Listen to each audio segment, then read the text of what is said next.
Hello guys, my name is Kadiri. Welcome to my YouTube channel. In this video, I'm going to show you how to check the processor on your PC and also the graphics card on your PC. So before we get started, if you haven't subscribed to my channel, please do subscribe and don't forget to turn on post notifications so you get notified when I post a new video.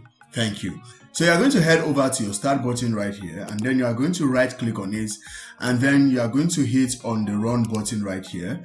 Or you can just simply hit on the Windows key plus the arrow key on your keyboard, and this run window is going to pop up. So right here, you are going to type in DXDIAG. So when you type in DXDIAG, you are going to hit on OK right here. So after hitting on OK, this window is going to pop up. Right here, you can find the processor, the information on your processor. You can see the motherboard model, the processor generation, the model number, the processor frequency.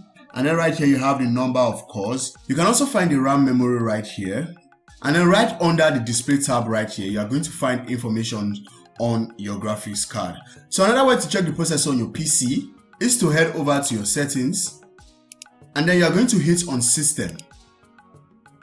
Then when you scroll down to the bottom of the list, you are going to find the about button right there. So you hit on the about button. And then right here you find information about your PC and of course the processor right here. So that's how to check the processor of your PC and also the graphics card on your PC. So that's it for this video. If you find this video helpful, be sure to give us a thumbs up. Don't forget to subscribe to the channel, turn on post notifications so you get notified when I post a new video. Thank you, and I'll see you on the next one.